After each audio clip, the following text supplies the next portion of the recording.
I'm Tim Draper. I'm a venture capitalist. I am the founder of Draper Associates, which is a venture capital firm. Venture capital is a business where we raise money from wealthy individuals who might have an interest in entrepreneurship and some institutions too.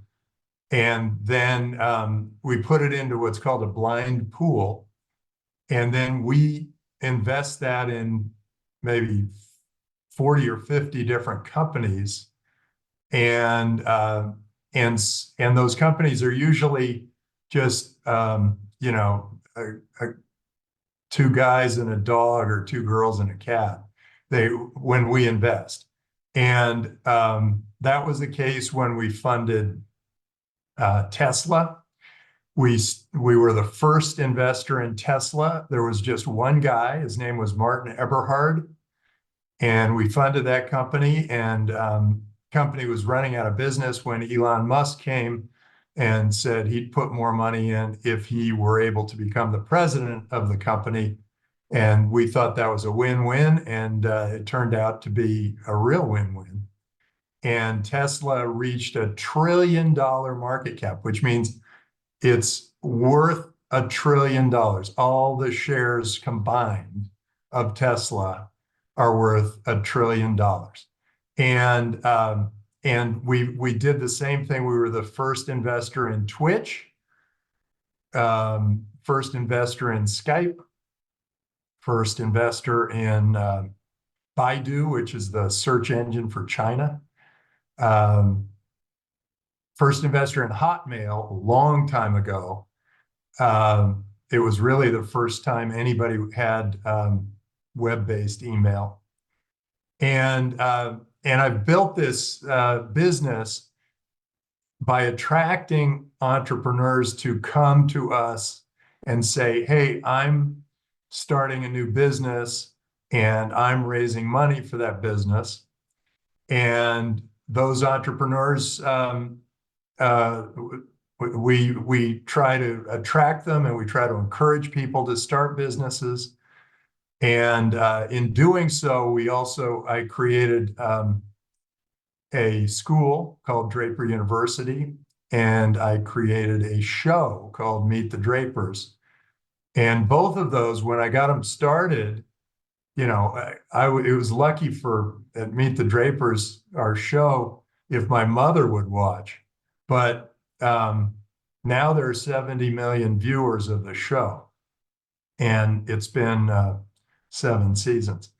And when I started the school, I really didn't know what I was doing, and I just tried to encourage a bunch of people who were in their 20s to come to the school. And they came, and then we had to figure out exactly what we were going to teach them. And we decided to teach them heroism, how to be a hero. And that ended up, now we've had 3,500 students come through from 102 different countries. And they have started about 900 companies, and and about 5 have become unicorns already. So sometimes that happens very fast. And I also was the founder of BizWorld, but I should really credit my daughter, because she came to me and said, what do you do? Where do you go? And BizWorld is a nonprofit that teaches young kids, maybe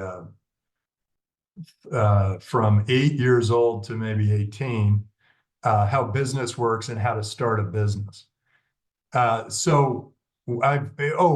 there have been a zillion different things. Those are the things that worked that I did. But there have been a zillion things where I've failed. I tried things, didn't work. Tried something else, didn't work. But when they succeed, the key to success is if you can provide a service that somebody's going to pay for, and enough people pay for it so that you can support your team, so that you end up being profitable. So the goal, I think, for anyone is to figure out how to make their life and their business more, make it all profitable, because it turns out if you don't do that, you become a part of a problem, which is poverty that we all have to clean up after. So what we say at Draper University is that Harvard University and Stanford University tell their students and alumni that 85% of their people, when they get out of college, get a job. What we say at Draper University is our average student creates 7 jobs. So I'm encouraging you to think about not will I get a job, but what can I do to build a business? And if you do that, you create your own job, you figure out how to make money, you understand the world in so much better way. And life goes, it's harder at the beginning, but it ends up being really worth it over the long haul. So the other thing, I got a couple of thoughts before I open it up for questions. I want you to go out there and learn everything you can about how the world works by talking to all your friends and basically doing everything you're supposed to do when you're in high school, which is whatever, test the boundaries and go crazy and try different things and, you know, get into trouble, whatever.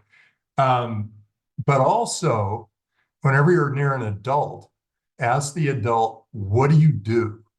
Meaning, what do you do for a living? How do you make money? How is your job important? First, start by asking your parents if you haven't heard them. And you'll come away thinking, oh, you know, that's interesting. And actually, it's sort of a nice way to bond with your parents, because during high school, mostly you want to break away from your parents. But there could be a bond there that's created when you say, hey, what do you do to make a living? Can you tell me about your job? Tell me about your career. And then do that sort of everywhere you go. If you're sitting by somebody on a bus, if you're sitting by somebody on an airplane, if you're in line at Starbucks with somebody, you just turn and ask them, what do you do? I'm trying to learn. And you'll learn all sorts of things. You know, I took all these people together when I bought my first Tesla, actually my first S car. They had a big launch party. We brought a bunch of people from Draper University there. The governor was there. It was a big deal. And there were 10 cars. We were the 5th car off the line. And I got the car, and then I gave a bunch of Tesla employees a ride in the car. And I did it about 6 or 7 times. So it was like four people with me 6 or 7 times. And each time I asked, well, what do you do? And then, you know, one guy says, oh, I designed the rear view mirror. I designed the front. I worked on the tires. I worked on and each one had a different role in making that Tesla. And that helped me sort of put together how people really have to come together as a group to make great things happen. And in school, they're always telling you, you know, get good grades. But schools are set up the wrong way. They're set up so that they say you get an A if you outperform your other students. So then you don't have an incentive to tell the other students what you know. And you don't have an incentive to ask the other students what they know. And but when you get out of college and high school, you'll see that they have to collaborate in teams. And so anytime you get a chance, tell your teacher, hey, why don't you do this as a team program? why don't you put us in teams of 5 or 6 and let us go figure it out. And then you'll learn all sorts of things. You'll communicate with some of your classmates. You'll have fun doing it, and you'll learn. So I don't know. Have there been any questions? I haven't opened up my chat thing. Here, all the questions that are sent to me directly for security. But yeah, I have a lot of student questions. Is it okay if we jump right in? Yeah, go ahead. Fire away. This is Adrian, and Adrian is in France. Adrian had an awesome question that's sent to me earlier. Adrian, go ahead and ask. Yes, so hello, Mr. Draper. My question was, how do you balance the risks and profits in a large investment? So it is Draper, not Draper, but and so you had it right the first time there. Um, how do I balance? What's great about my business is that I can invest. Let's say I invest in 40 companies. And when I invest, it's just getting started. And the way our business works is that maybe half the companies, maybe even 60% of the companies go out of business. And, when you get started in a business, sometimes it doesn't work. And then maybe, I don't know, 20% of the time, I just barely get my money back from somebody who buys a company. And then maybe a few of them double or triple my money. And then maybe 5 or 10% become something like a Tesla or a Robinhood or a SpaceX or a whatever, Twitch, where we make 100 or 1,000 times our money on that investment.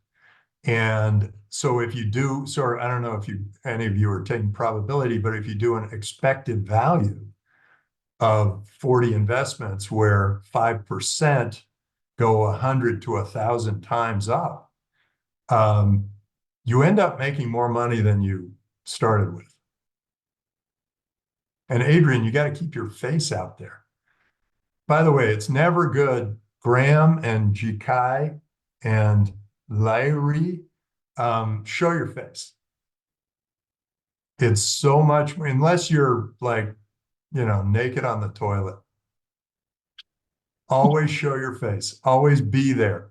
In fact, I learned something. I was goofed off a lot in school, and but I was lucky because I was still, math was easy for me, and I was sort of a slow reader. But I never really wanted to be near the front of the class, and I'm a little nearsighted, so I didn't always know what was going on in the class. And then when I started my career, I thought, well, God, I'm getting to the front here. I got to find out what's going on. I've got to ask the questions, whatever. And it turns out that if you're in the front of the class, asking the questions is far less intimidating than when you're in the back of the class. And the other thing I learned is that when you ask a stupid question, you learn the most. And so I've learned to ask the stupid question. There's this woman, Barbara Walters, who was one of the most famous interviewers in the world. She would make people cry. She would, she would get things out of them no one thought they'd ever get out.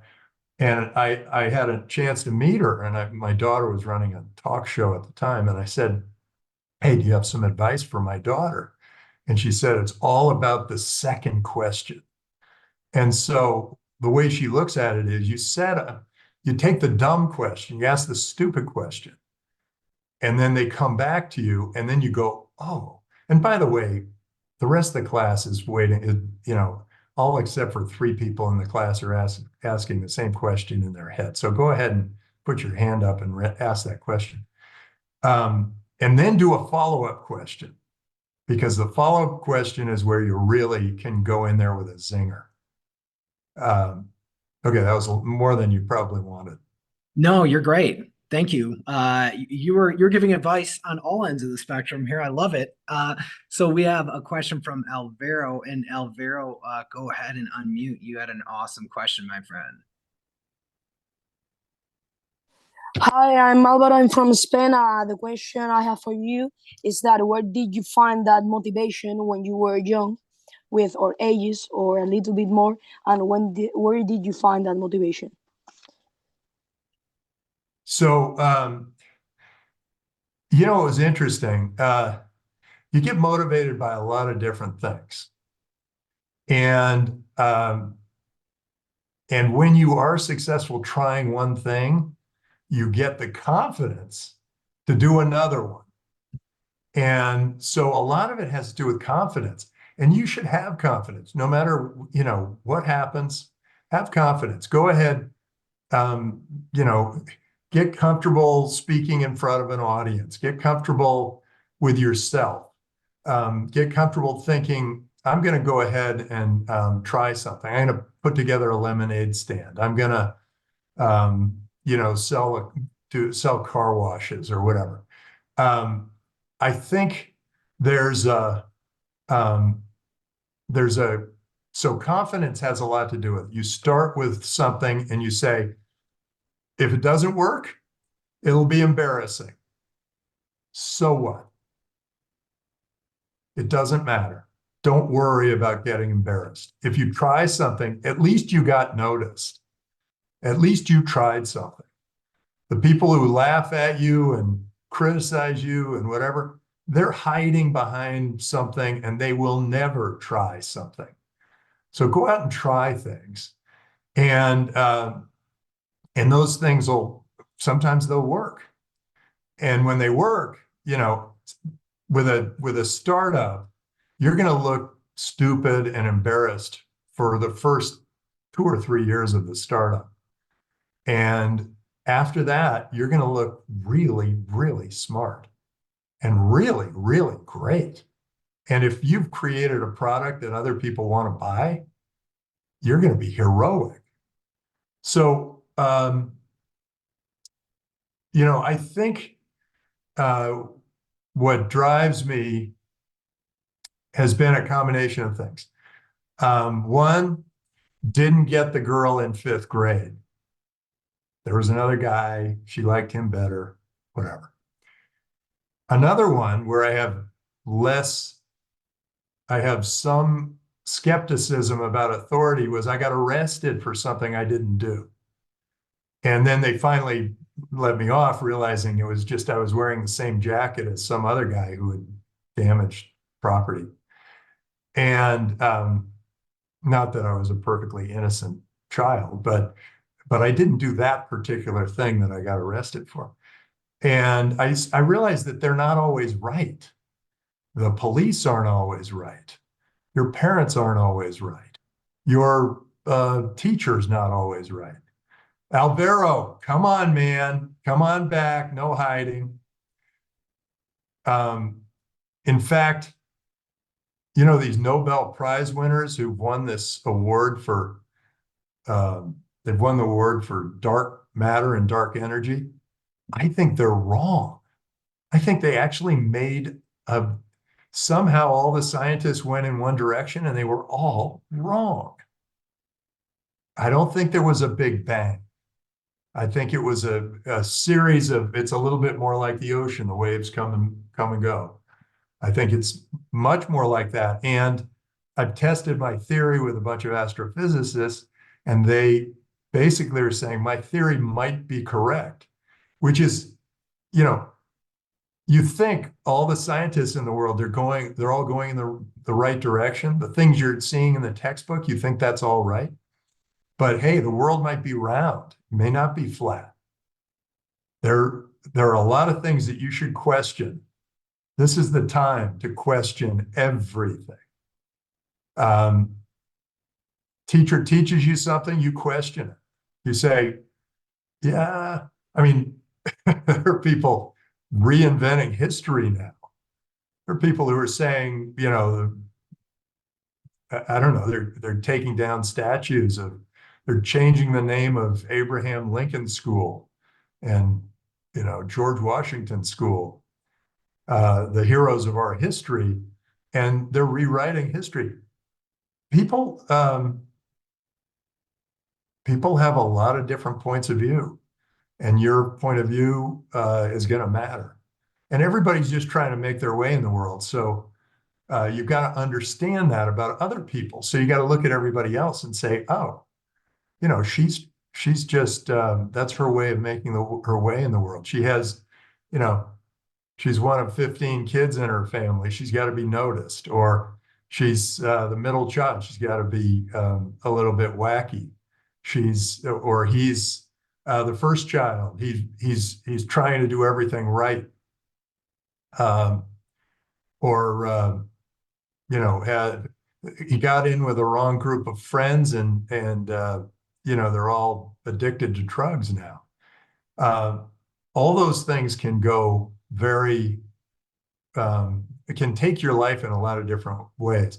Also, when that reminds me, I've hung around with a lot of bad, troubled people, and you kind of know when you are. So go ahead and do that, but just know that you got to bounce back to the good side. That would be my advice. Hang out with everybody. Meet people, see what they're up to. Go escape to the beach. Go to go to the parties. Have a great time, but and get to know not just your close group of friends. That's the safe thing to do. But some people are a little bit outside of that group of friends. So we can add also, you being an innovator and a trailblazer, we can also add that you have a background with science, with history. We have sociology and anthropology here. I mean, you are truly a Renaissance man, Mr. Draper. Thank you. So well, sorry. I tend to love the people who are trying new things, who are doing things, who are stepping out. And in doing that, I learned from some of the people who are the best in their fields. And I think my education accelerated when I started interviewing entrepreneurs. So I think that could have something to do with it. I got excited about the internet because I thought, wow, the world can communicate for free. That was very difficult to do before that. We used to have to write letters longhand and put them into envelopes and lick poison and send them on an airplane that may or may not get there. And now there's email, and it's like magic. We used to kind of guess at what the facts were, and we'd sort of have these arguments about, no, that guy had a batting average of 354, not 358. Those kinds of things. We'd have these huge arguments, but now you just look it up on Google. Life's better now than it was when I got started. And it's going to be much better for you guys later. The world just keeps getting better. And a lot of the press won't tell you that. I would be careful about watching the news. I would avoid watching the news. I would read it. Go ahead, read the newspapers, because they have balanced view. They always have to write about both sides of it. But if you watch the news, you're terrified. You don't want to do anything. It's scary. It's like, why? And whether you think it's scary or not, you're watching something scary, and it's going to stick in the back of your head, and it's going to make you too cautious and fearful. If any of you are sci-fi fans, Dune, in Dune, they say, fear is the mind killer. And it's so true. I'll tell you, if I gave my high school self some advice, it would be fear nothing. Just go for it. Yeah, I think that yeah. Okay. Anyway, I have tried all sorts of different businesses. I have been able to support Bitcoin at an early stage. realizing that that was going to take us an anthropological leap forward. I'm a big supporter of artificial intelligence. I think that's very exciting, particularly neural networks, not as much the rule-based systems, the expert systems. Now it's really going to be neural networks where the computer can learn as it goes. It can say, oh, that's a pen. Let me pick it up and write a message. So you guys, I mean, these breakthroughs are happening faster and faster and faster. And the things that seem outlandish today and crazy today end up being things that we all use and do in the future, or many of them do. That's Other amazing. questions? Yeah, we'll go with a couple more student questions and we'll let you go. We have a question, a student from Bangladesh just sent this. So they would like to know, can you tell us about your first major investment and what that was like? I did something as a first major investment. First, I borrowed money from the government to get started. And I realized that I didn't want to be labeled as the guy who did that one investment. So I made 3 relatively quick investments all at once. And one was something called Home Security Center, and that went out of business. And one was called Parenting Magazine, and that sold to Time Magazine for kind of a nice return. And one was called Parametric Technology, which is now called PTC. And that is now the largest software company in all of New England. And the guy there had figured out a way to program a computer to take a 3-dimensional object and break it into its 2-dimensional parts, and take its 2-dimensional parts and break it and turn it into a 3-dimensional object. And I had done some programming, and I had no idea how this guy had done it. And it was such a major, mind blow for me that I thought, let's see, let's give it a shot. And that ended up being a big win. So a loser, a middle case, and a big win were my first 3 investments. And then made a lot of investments after that, and they've been a mixed bag. Man, well, you've certainly knocked it out of the park. So before we let you go, we have one last question ironically, from China. So we've had students all over the world. So thank you very much for being part of this innovation to help kids dream and be inspired about what they want to do in life. But what lasting advice would you have for these kids as they go off and kind of try and blaze their own trails?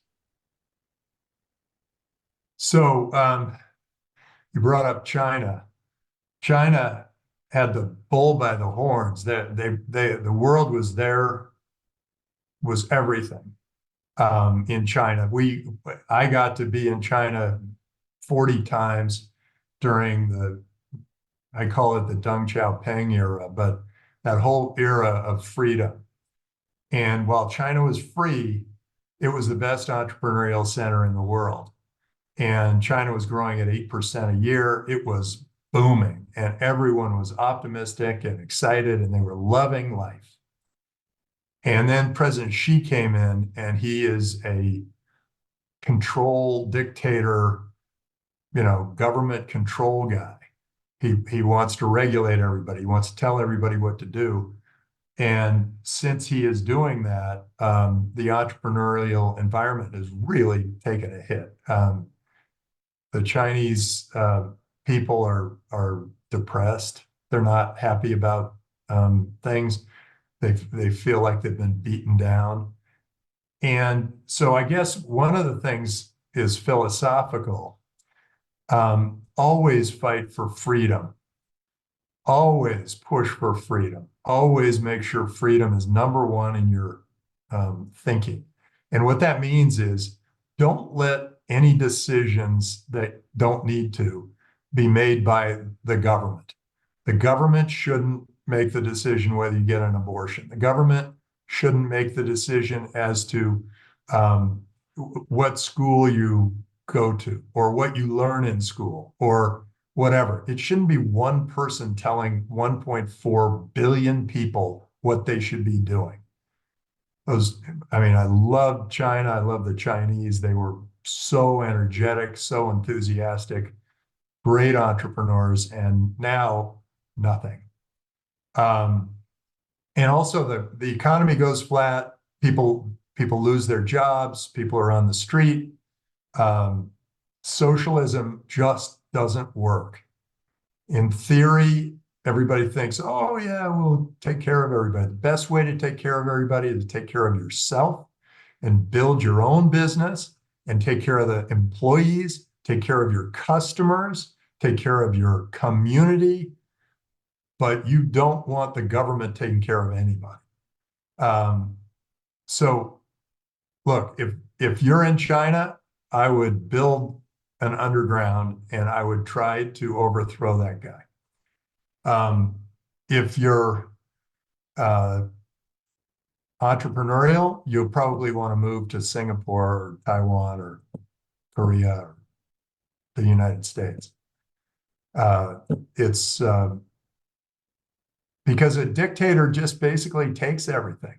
You build something great, you build a big business, and then the dictator says, no, that's mine.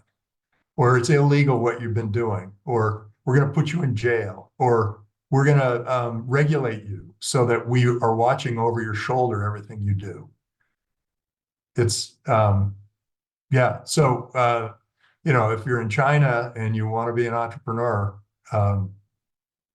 either get out of there or overthrow the dictator. Solid advice. Wow. How's that for advice? Mr. Draper, do me a favor and don't hold back. So it's good. I love it.